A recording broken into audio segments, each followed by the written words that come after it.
So welcome. Thank you for joining us this morning. My name is Shelonda Stokes. I have the pleasure of serving as the interim president of Downtown Partnership of Baltimore. I've been in this capacity for since March 23rd. I'm serving behind what was an amazing leader for 15 years of the organization. Kirby did a great job and positioned us well. As we transition into COVID-19, we have some other things that we're really looking to do to make sure that we're being a resource for you, that we're being there, fulfilling the need in all ways possible. Today for this webinar, just a high level of what we're going to do and who we have here. You can see a power-packed agenda. I'll be hosting as much as I can throughout this process. We have some honorable people that are here. Just Councilman Eric Costello, welcome. I thank you for joining us and for leading this initiative. We're excited about what you're bringing us and what you continue to bring us in your daily updates. And we'll also have joining us in a little bit, Senator Bill Ferguson, as Councilman Costello really walks with him and talks with him about some of the questions we know and we've been receiving sort of burning on everybody's heart and ears. And then at the end, we'll bring a wrap to this and talk about what's next. We want to make sure we're getting your input too, and to make sure that we keep this as valuable and needed for you as possible. We can imagine how many Zooms and conference calls and webinars you are taking daily. And so we want to make sure that this is valuable for you. As a bit of housekeeping, we ask that you submit your questions in the Q&A box below. If you look at that, we will get to as many of those questions as we can throughout the webinar. And for those that we're unable to get to, we have all of your email addresses. And so we'll send that following this as a wrap with all of the information and resources. We will be hosting this weekly webinar series every Tuesday through the month of May at 9 a.m. And so following this one, if you register again, you will have an opportunity to just register and then be linked into all of the upcoming ones. Okay, so are you ready to get on with it? We are excited about this today. I want to start off and talk a little bit about Downtown Partnership and what we've been up to these past several weeks.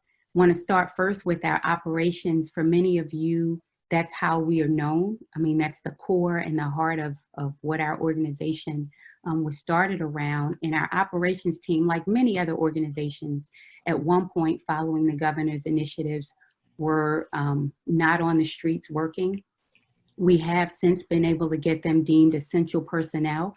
And as we ramp up and make sure we're getting the proper PPE and all of the gear, we are slowly evolving our operations team schedule too, to make sure that we're keeping downtown as clean and as safe as possible.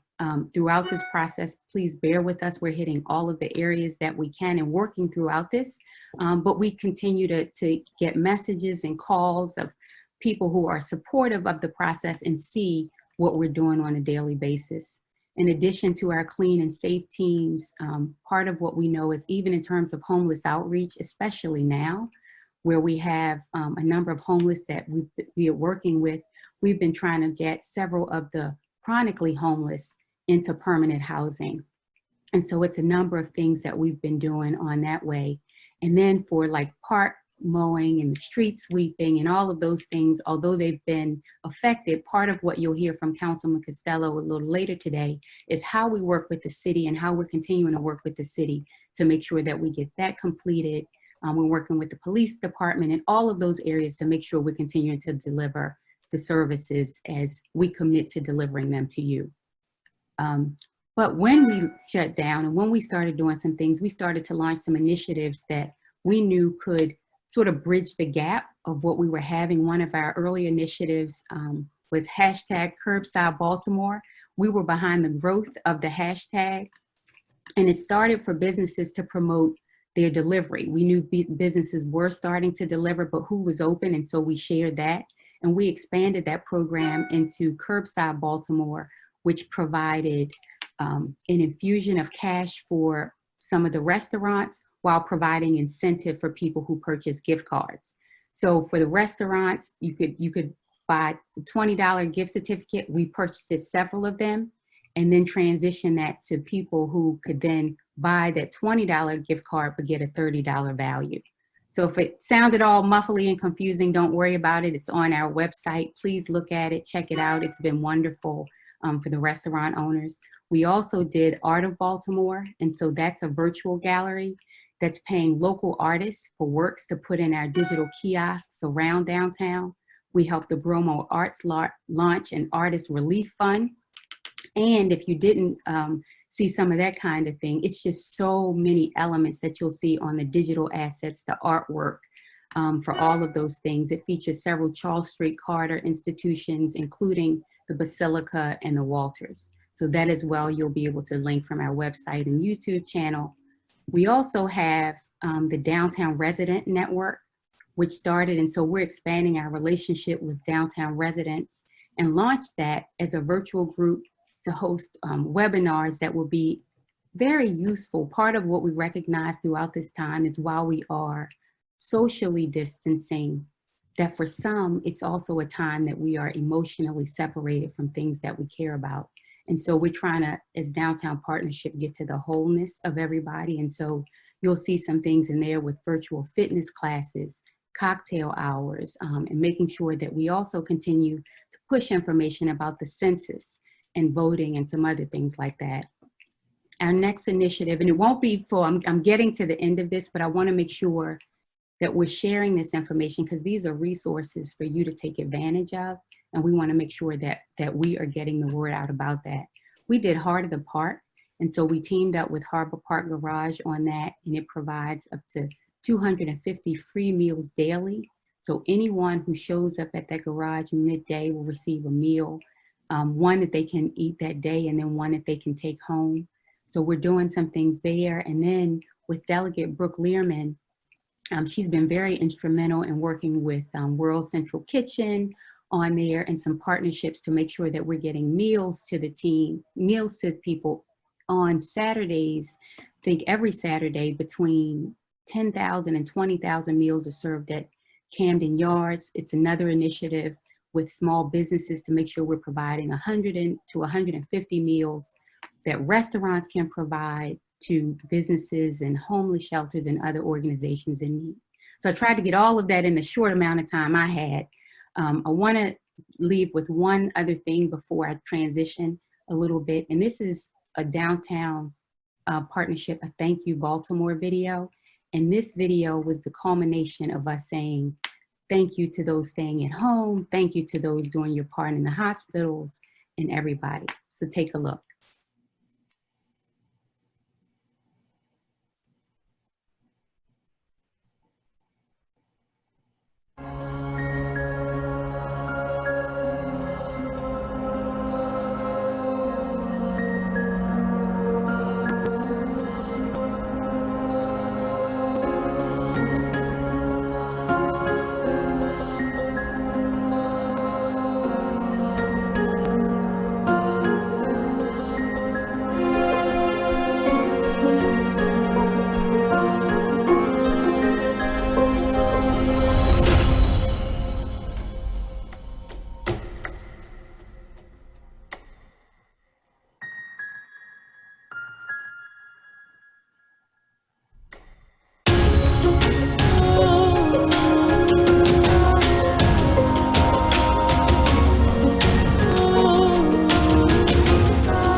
So thank you, thank you, thank you. Councilman, I want to bring you to the forefront at this point as we really start to talk about the Downtown Download, which is a part of why we're here today, this webinar series. Thank you for what you're doing. I can't wait to get to the meat of this. Before I transition it fully, I want to talk about something that you and I are on together. I think we've been together almost every day with this, probably between email and all of this, whether it's at 2 in the morning or 8 in the morning. I thank you for your commitment to that. And I know the mayor reached out and tasked us with leading his task force around COVID-19 small business recovery. And I know for the task force as a whole, it's some amazing members on the task force.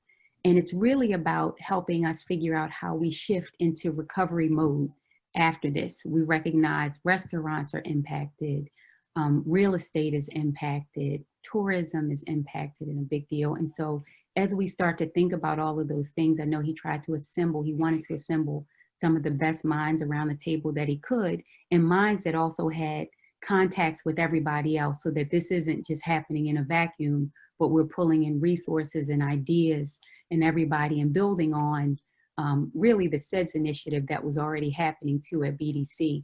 So if you could sort of take us through the task force, the $5.5 million fund, and some other things, that would be great.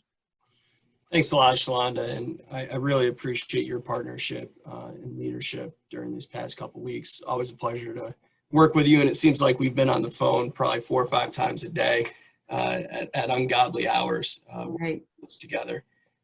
So as you mentioned, Mayor Jack Young did establish a COVID-19 small business reopening and recovery task force, which we're co-chairing together. We really do have an A-list team that's working together. We had our first meeting last Thursday. We'll be having our next one next Thursday at 11 a.m. Those are open to the public, so we certainly encourage this audience to listen in. As part of this plan, the mayor has set aside $5.5 million in funding, which is essentially split into 4 buckets. I'm going to post something right here. Bear with me. So this is from BDC, and this kind of walks you through that $5.5 million funding package. I just want to touch on a couple things. So this first piece, manufacturing and procurement of PPE, $500,000 is being allocated to that. That money is going to be split 2 ways. About 80% or $400,000 of that is going to go to local makers and manufacturers to help meet the city's PPE needs. That could be aprons, hand sanitizers, masks, gloves, etc. And then the remaining $100,000, or approximately 20% of it, is going to go to grants to our local makers and manufacturers to help them transition their business models to be able to produce PPE. For example, that could be a mead brewery who needs, say, a $4,000 device to filter the alcohol used in beer to convert that to the alcohol used in hand sanitizer, or a t-shirt manufacturer who may need a $2,000 sewing machine to attach rubber straps or Velcro to cotton in order to make masks. And then we have the Neighborhood Business Reopening Initiative. $1.5 million is going to be allocated to this. BDC is going to be working with the Neighborhood Design Center, as well as focusing on a group of neighborhoods throughout the city. So that's going to be our Main Street areas, neighborhoods like Upton on Pennsylvania Avenue, neighborhoods like Federal Hill on South Charles Street, RBDL areas, residential business license districts, as well as certain other commercial districts that are in residential neighborhoods. And we're hoping that the focus is going to be on enabling an environment in which those businesses are able to succeed, a physical environment. So that means more outdoor seating, potentially wayfinding, signage with respect to social distancing, and other design elements to help encourage people to continue to patronize those businesses. And then the last piece is a $3.5 million fund, the Small Business Assistance Fund. That money is going to be allocated in up to $15,000 grants. We're hoping that there's going to be a focus on kind of those anchor institutional or anchor small businesses in our neighborhoods. Those are our restaurants, our barber shops, our salons, the businesses where everyone knows the people that work there. They're just so ingrained in our communities. And we're hoping that we're going to be able to capture some businesses in there that may not have been captured in previous assistance programs. Those could be immigrant-owned businesses. Those could be businesses in which the proprietor has a felony on their record.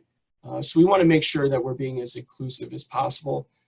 And my view on this, and Shelonda, you and I have talked about this, you know, I'm really confident that Mayor Young and his team and all of us have put together a really robust and creative package to help deal with some of the challenges associated with COVID-19.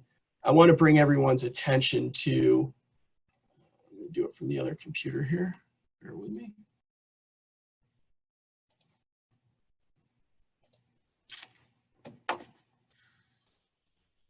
Is that up? Okay, BaltimoreTogether.com. I would encourage everyone to check out this website. In short, this has all the information that you need from Baltimore Development Corporation on the mayor's package for small business support. This is being updated very frequently. Applications went live yesterday, May 4th. They're not going to be awarded on a first come, first served basis. It's one of the things that we saw. This money ran out very quickly in both at the federal, state, and local level, as well as a previous program that we did with BDC around grants for local makers to get equipment to produce PPE. Applications will close on May 15th at 11:59 p.m. You'll also see information here on the manufacturing of PPE.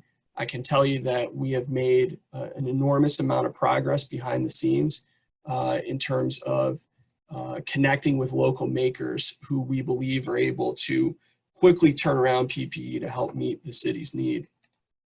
Now, another piece of all of this is Governor Hogan's reopening plan, Maryland Strong, a roadmap to recovery.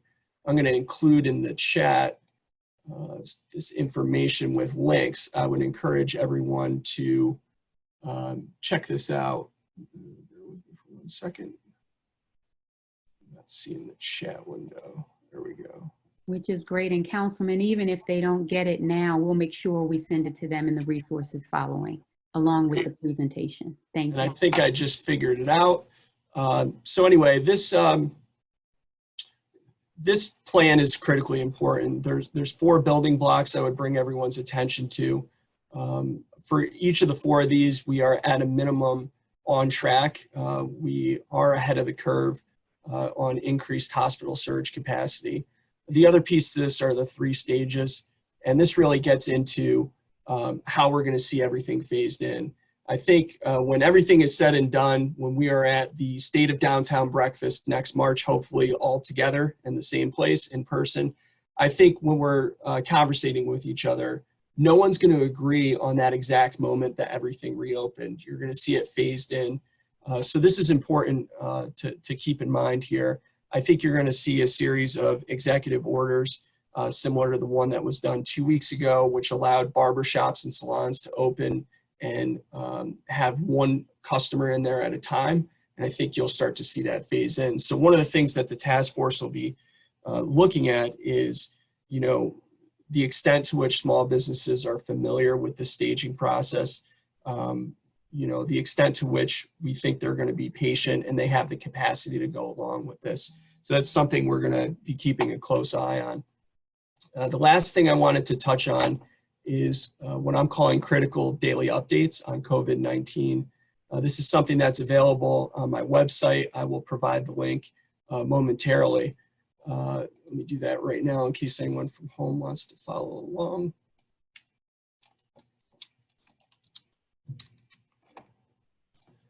And I'm only going to touch on this for 2 or 3 minutes. This has turned into quite the lengthy document. I think it's about 61 pages when you print it up. We've got about 81 sections now. I just want to bring everyone's attention to a few key sections. These first 4 sections here, health guidance, that's from reliable sources, whether it's the Baltimore City Health Department, the CDC, the Maryland Department of Health, the World Health Organization, et cetera. Data on cases and deaths. Mayor Young and Governor Hogan have taken steps to release more detailed information beyond just the decade of age and the gender of those who have passed away from COVID-19 or those who have contracted it. Rumor control and misinformation. This is critically important because there is a ton of misinformation out there, especially on social media. When to call 211 versus 311 and 911. Sections 5 and 6 are important. There's a number of executive orders, proclamations, and releases from Governor Larry Hogan and Mayor Jack Young. I would certainly direct everyone's attention to 2 key executive orders under Governor Hogan. One of those deals with the stay-at-home order, and the other deals with wearing masks.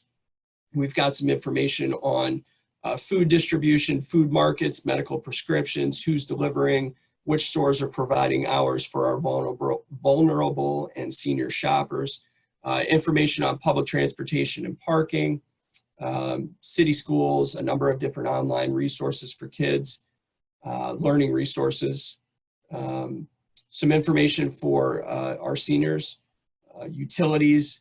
As you'll see here, there's a slew of information on different city agencies. If you're curious, how is CHAP holding a hearing, whether or not the city is mowing grass in parks, etc. Information from the state.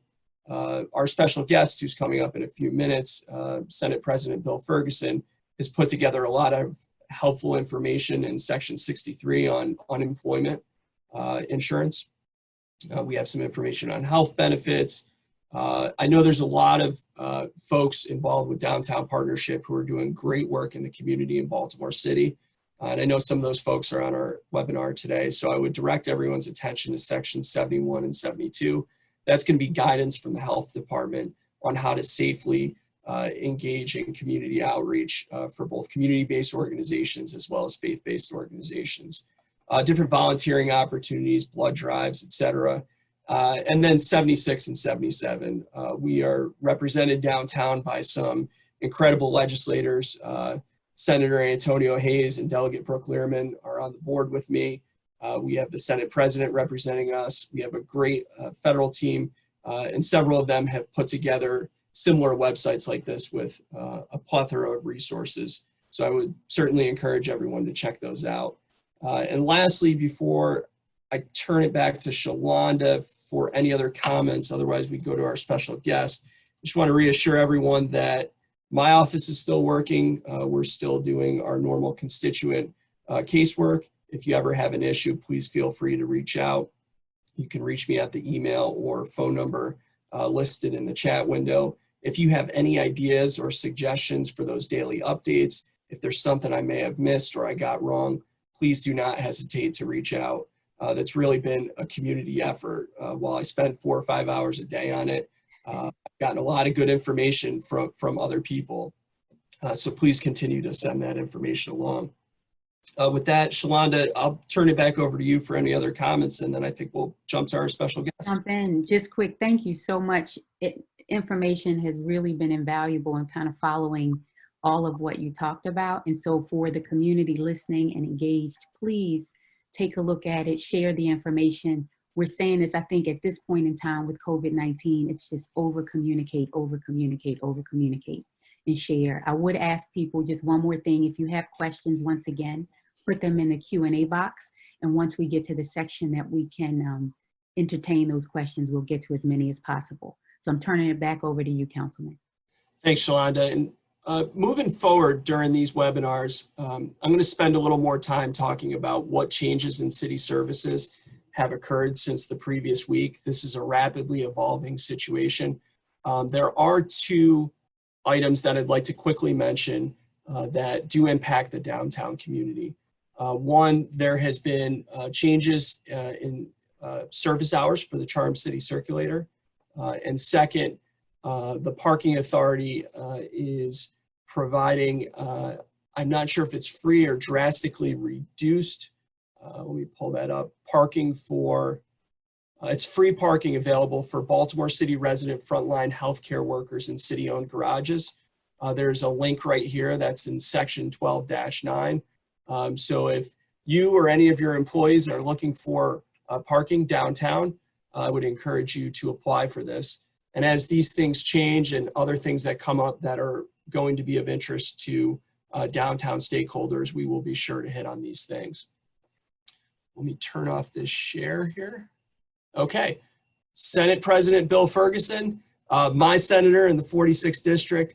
Thank you so much for joining us today. We really appreciate your time. Thank you, Councilman, and I'm pleased to see that you're getting ready for the barbershops to have a stimulus package upon reopening. Yes, sir. I may need a landscaping company, but fair enough. Fair enough. Multi-sector stimulus. Yep. So, Bill, you guys had a really packed General Assembly session. It was pretty unique. You had to end early due to health considerations, but you guys got a lot accomplished this session. The Blueprint for Maryland Education, the Kirwan Commission as we all know it, the Built to Learn Act, HBCU funding, a pretty big public safety package. Of course, there was the great work on Pimlico, ensuring that stays, or Preakness, ensuring that stays at Pimlico, as well as Affordable Care Act protections. I was wondering if you could give a brief overview of each of those and any other relevant legislation that you all worked on this session.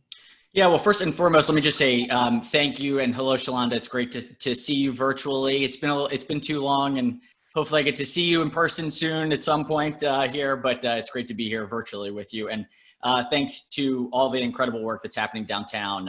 There have been transitions, and I know there's lots of changes happening. But I think downtown is our heart and soul. I think actually it was the Downtown Partnership's the commercial that I saw. I think it was a web video it really hit me. And it just, it's the lifeblood of any city. I often get frustrated with kind of the uptown versus downtown conversation because there's no city in the world, not one city in the world where you have a struggling downtown and a thriving uptown.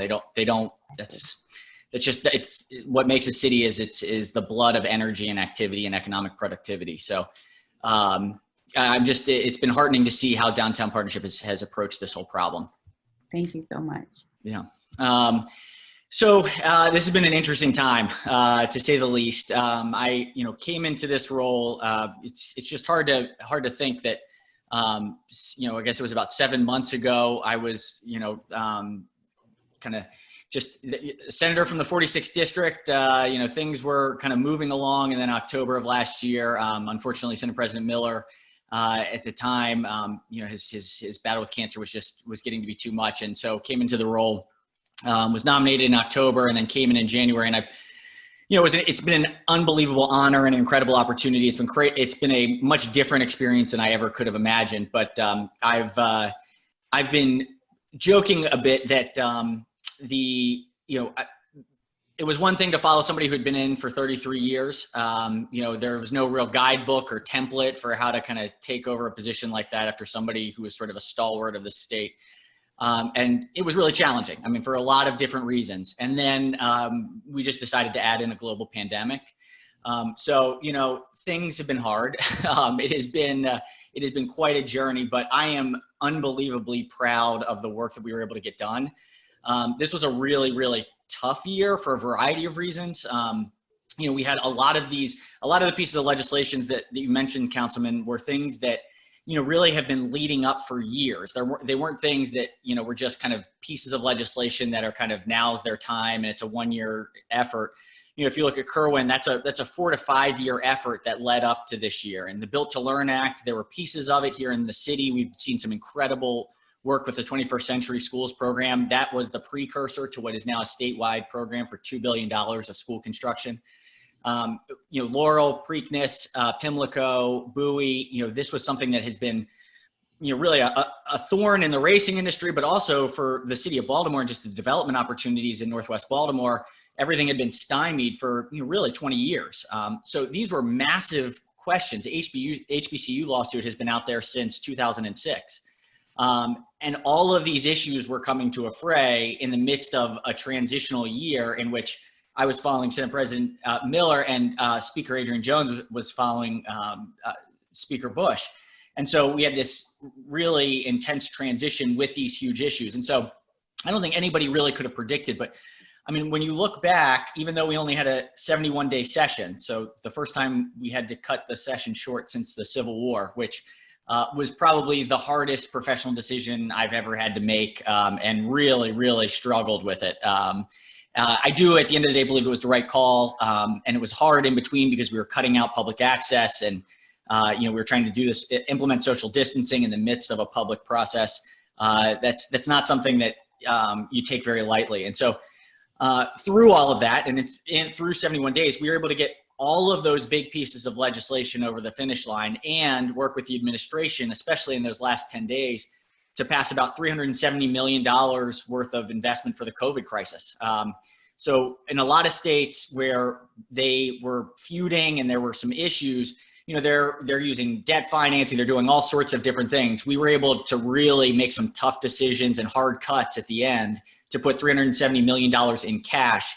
That does not include the $1 billion that we left in the rainy day fund, leaving the state of Maryland with the largest rainy day fund that we've ever had. And this is as rainy as it gets. So, the governor has about $1.5 billion of cash that is available to cover costs. Now, that said, there are going to be some significant impacts here, and we are in regular communication with the administration. The federal money that came through was great for the first round in the CARES Act. It's covering a lot of the costs that are associated with this crisis. The challenge is we have about $1.2 billion from the CARES Act for the state of Maryland to cover the unanticipated costs associated with the crisis. We've spent roughly $400 to $450 million to date, or at least budgeted out for. So you would think, oh, we have $800 million available. The challenge is it's all restricted. And so, what we're really starting to get pretty nervous about, and more will be coming out probably this week and next week, is the lost revenues, which I know is happening at the state level. I'm sure that a number of the business owners out here who are seeing it in their own institutions, the lost revenues, the sales tax, the property tax, and the income tax that will not be coming through as a result of this is going to have a very, very big impact. And so, it's something where we're going to have to look at the federal level. But I say all of this because we did these major pieces of legislation, protecting the Affordable Care Act, protecting the cost of prescription drugs. The world has changed. And I think we have to recognize that. And the good news is these pieces of legislation, they were not one-year fixes. They were visions for the future. And so we're going to have to make adjustments moving forward. And hopefully the governor, I think, makes the right decision and lets these things go into law, knowing that we're all going to have to come back and adjust them with the realities of revenues and where things are.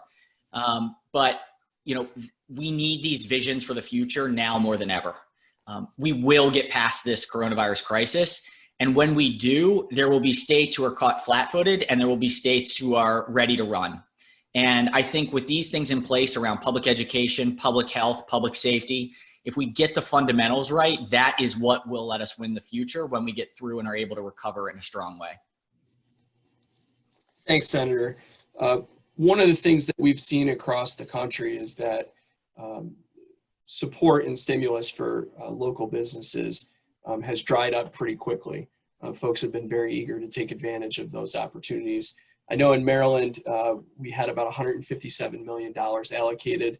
Most of that, if not all, has been used up. Can you talk about what some of the challenges were there? What other things are coming down the pike? Yeah, I mean, I want to be very thoughtful and cautious in how I say this, because this has been an emergency that no one could have expected, and the impact on unemployment, on business recovery is something that there were no government programs set up to handle the scale and scope of what we're all facing right now. That said, there have been some challenging aspects that we're trying to get more information about and see what we can improve upon for these next rounds of support. That cash that I talked about at the beginning, that we were able to set aside and move alongside of the rainy day fund so that the administration would have easy access. Normally there's a process in place where there has to be approval and yada, yada, yada. And we sort of scrapped all of that and said, make the cash available. Cash is king right now. Businesses are going to be hurting. People are going to be hurting. Let's make sure we can get this money out the door so that people can, buy groceries and, sustain life. On the business recovery side, there were 20,000 applicants for a $20 million pot of money. That was the first tranche that came in within the first 48 hours. So the fund was completely exhausted based on the request within the first 48 hours. The administration and the Department of Commerce, I think, were understandably at first overwhelmed. So only about, I think, roughly through $2.5 to $3 million has actually gotten out the door to date right now. That's not acceptable. I know the administration is frustrated about that. The funds are exhausted because of the applications. The application process, there were a lot of businesses that had never applied for a state grant or city grant. You know, they generally just run off their revenues. And so these support programs often required a bit more paperwork than I would have liked to see. And so people got caught up in some processes. I know we are getting a briefing on Wednesday from Commerce, the Department of Commerce and Labor. I think we have to, the next tranche of support that comes out, we've really got to think about how we can waive a lot of these rules to get money out the door. This is a moment where perfect is the enemy of the good, and we have got to, sort of trust that people are doing the best they can to make sure that they can sustain. And so I think we've got to have programs that are immediately accessible, and then we can true up at the end. This isn't a time that we got that we've got to get kind of lost in the details. We've just got to help people. Senator, one of the biggest issues that we've been hearing about, both at the local and state level, is unemployment insurance. I was on a town hall that you hosted, a virtual town hall that you hosted 3 or 4 weeks back. And I recall you had someone from leadership at the Department of Labor. And I vividly remember them saying that in 2 weeks, they've received as many applications and phone calls as they received in all of calendar year 2019. So that's certainly not sustainable. I know that a number of changes have occurred there to help streamline things. I know that you've been very involved in help guiding that agency in the right direction. Can you talk a little bit about that, where things are at, where there's room for improvement?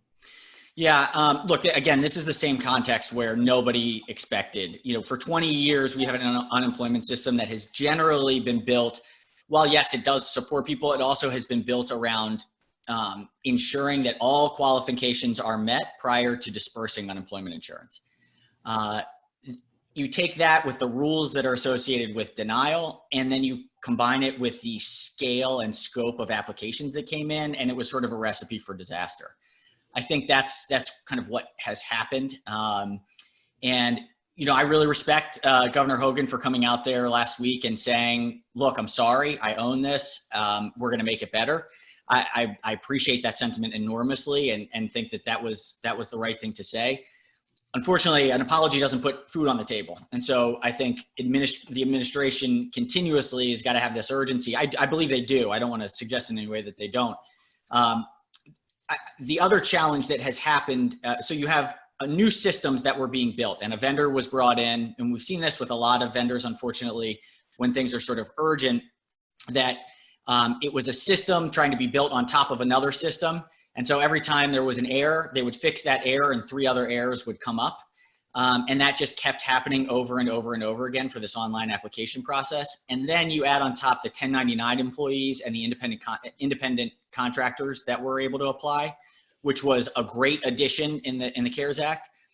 But these are new rules. No one knows how to deal with this. No state has independent contractors and 1099 employees in their unemployment insurance pool. And so what I'm hoping to see in the near future is a default acceptance so that, these 1099 and independent contractors, a lot of, the folks at barbershops and small businesses who work as independent contractors are not, W-2 employees. My hope is that with this extra $600 that the feds are providing per week, that we can basically default yes, get the money out the door, and then when there is time, which is a luxury we don't have, we can true up on the back end or put the presumption on the recipient that they deserve more. So if we give the basic state amount and the $600 federal overage, and we just default to yes, we can come back later, or the recipient can come back and say, hey, I actually am owed more, but at least we get that first tranche of money out the door so that people can pay for groceries and other necessities. So I'm hoping those changes will happen in the near future. We're gonna have to figure out this vendor issue. Hopefully that gets figured out this week too, but unfortunately, this is not something that's like a blip. Like the coronavirus overall, I think what we are experiencing is not, and it was Josh Sharfstein who really said this, and I've been repeating it over and over again, we're not talking about a light switch that's on or off. We're talking about a dimmer switch. So you dim it down and you dim it up. I think that's more likely how we're going to see moving forward with the virus overall, but also as it impacts unemployment and business recovery. You know, this dimmer switch issue is going to have, it's going to be more lasting than I think any of us would like to see. We're going to take any questions from attendees of the webinar. So if you have a question, please type that into the, I believe that's the question and answer box, correct, Mike? Yep, that's it. I know he's on there. Yeah, while we're waiting for a question, if I could just add one more thing. Yesterday, Speaker Jones and I were the authors of a letter that we shopped around to all of the presiding officers across the country. So I spent a week last week calling all of the other Senate presidents across the country to just get a sense of what they were feeling in their states, what were kind of best practices that were going on, and talk to a number of them. The one little side story is the Senate president from Wyoming, where there's about, I think there's only like 150 cases or something like that. So they haven't been hit hard, but they're a state that relies on their gas, their oil extraction is a large part of their budget. And the just decimation of the price of oil has crushed the state of Wyoming. So Republican and wanted to sign onto the letter, but he said to me, which I hope people will appreciate, that he had just bought a bumper sticker the week before that said Wyoming, social distancing since 1890, which I thought was a good, since state inception, Wyoming, the state of social distancing. But I say that because despite it being Wyoming, the same problems are being felt here in Maryland. And so what all of us really agree is that there's kind of only one place we can go, and that's the federal government for support at the state and local level. There's not another backstop. Only the federal government can print money and issue debt to the extent that that's going to be needed to get through this crisis. And so we wrote a letter to Speaker Pelosi and Leader McConnell that was published yesterday with another 16 states that were included and signed on that just said, we've got to figure out this next stimulus package and account for this lost revenue. Wonderful. So thank you, Senator. I mean, we can't thank you enough for all of this information. We do have some questions coming in, actually, for all of the panelists. So if you'll stay with us for a minute, I do want to direct this first one, and it may be both of you that's coming in. They want to know if we can let them know if there are any plans in the work for additional relief packages for nonprofits, or will they be included in relief packages designed for small businesses? And I know some nonprofits are in, some types are not, but do you know if there'll be any additional relief in the works? Yeah, nonprofits have been a hot topic. They were not directly incorporated in some of the larger packages. I just saw recently that the Maryland Humanities Council just put out a support package for arts institutions. Unfortunately, it doesn't help some of our downtown ones like the Aquarium and Science Center and Museum of Industry, because it had to be institutions with less than $300,000 in revenue. We're going to have to keep tailoring support to the highest needs. I suspect that there are going to be additional funds put forward in the recovery effort, targeting nonprofits for especially of varying sizes. And so, yes, I think that the long and short answer is this is an issue that has not gone unnoticed, and I think there's going to be more coming. Thank you so much. And this one it's important to us. I know even with Downtown Partnership, it's been tough getting PPE in there for us. And so part of what people want to know, and it's, do people have to wear it? Do they not have to wear it? For both of you on sort of the city and state level, the question is about where the advisement is coming on as it relates to the policy on wearing face masks and PPE usage around the reopening. Yeah, I mean, from the state level, I know that this is something that the Department of Commerce has started these 15 industry sector groups, and there's kind of business leaders from 15 different industry areas that are kind of talking about best practice opening.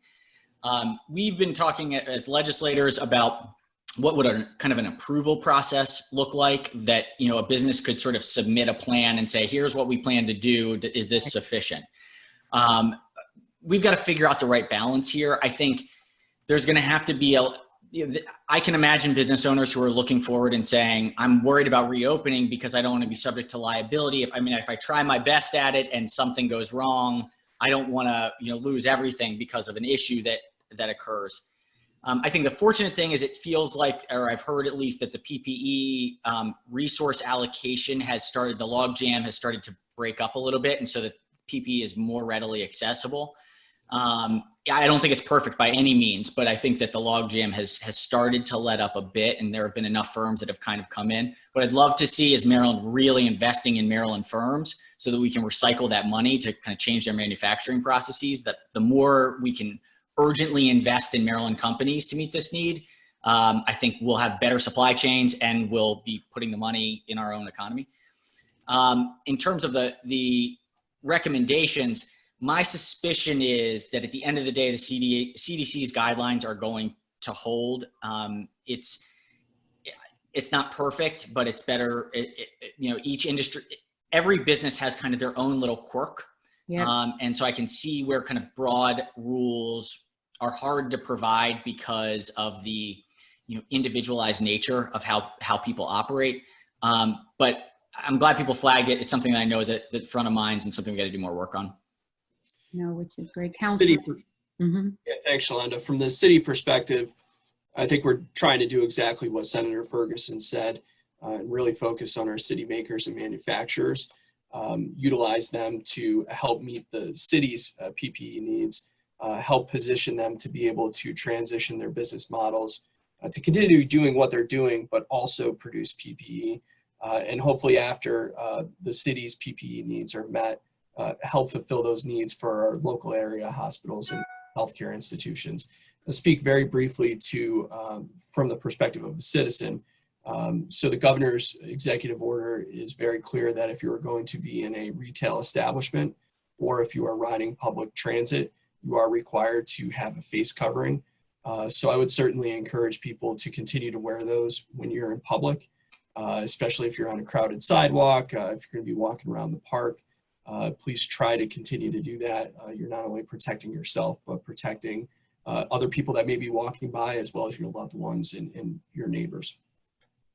Which is good. I probably only have time for one more question. So I just want to remind everybody that we will follow up for the questions that we could not get to. We'll send those out in an email since we have everybody's email address. One thing that we did get as a question is about the slides and the information. We'll make sure that that's made available to everybody. Councilman, we've been getting quite a bit on just building on your support of the task force and what's happening there. There was a question about whether or not Pennsylvania Avenue, Main Street would be able to collaborate with the Neighborhood Design Center that's around some of what's happening in there. I know that part is still sort of working out, but at a high level, did you want to just, as it fleshes out, talk about that a little bit? Sure. So BDC has already been engaged with the Neighborhood Design Center, so it was a natural fit for them to bring NDC on to help with this work. Certainly, I would hope that we are going to be engaging with those organizations, whether they're Main Streets or RBDL boards. As you know, Shelonda, Upton, near and dear to my heart, we've been talking a lot about the diversity of neighborhoods in the city. And I've spent a lot of time talking about Pennsylvania Avenue, Upton and Druid Heights, and how we best position them to be successful in a post-COVID-19 world. So we'll certainly be advocating for that. I think there's a lot of decisions that still need to be made.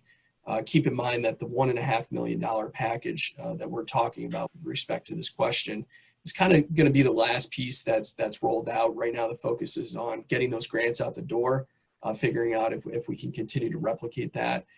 Getting the city's PPE needs met by local manufacturers. So I think that design stuff, while it's in the works and we have been working on it, you'll start to see more info in the coming weeks on that.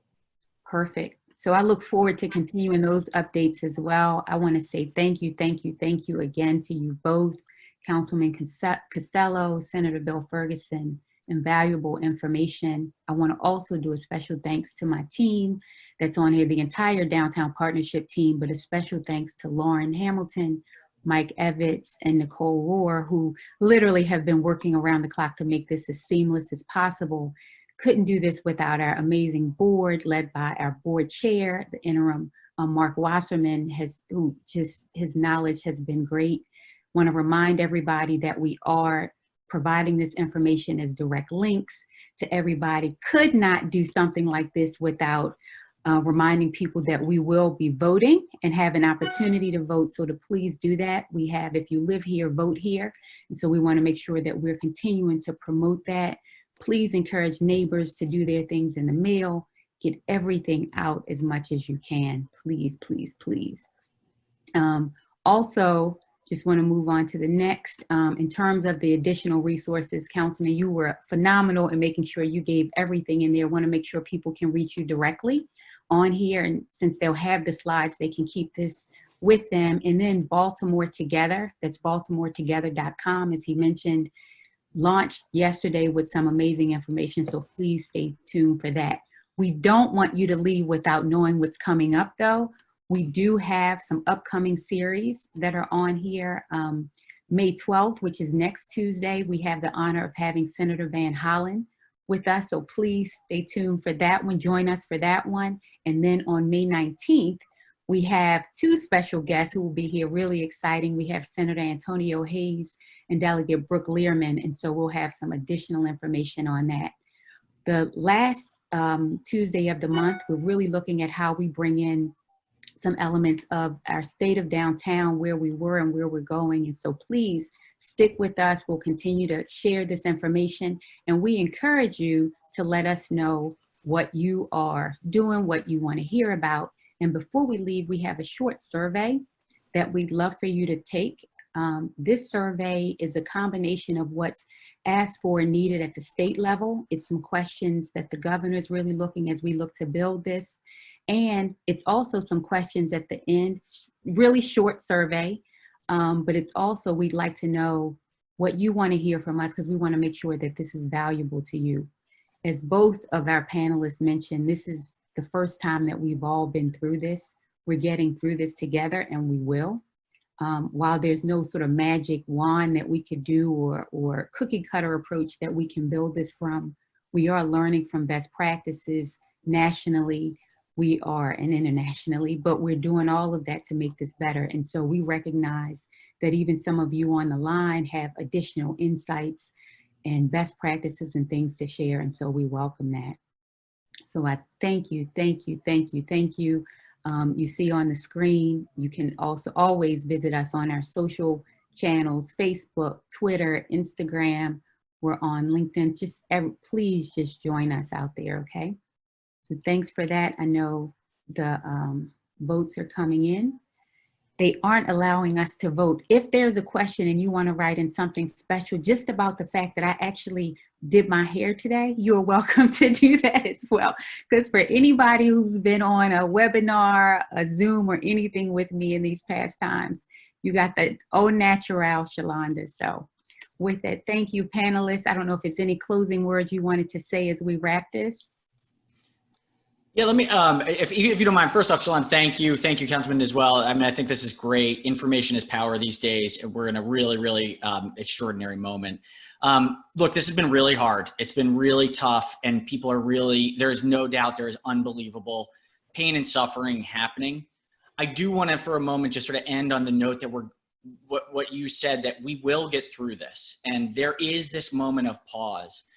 I think there is an opportunity like none other to really start thinking about who we are and what we want to be when we get through this, because we will, and we have a chance to really take a moment and say, this is who we really are, and this is how our future will be stronger. If we make those decisions now in the next weeks, when we restart, we have limitless potential. And you've seen in human history before, this is not the first time.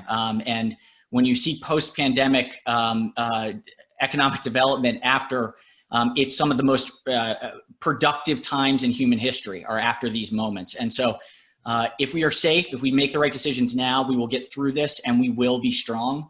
And it's going to be all of us finding ways to see value in each other. Absolutely.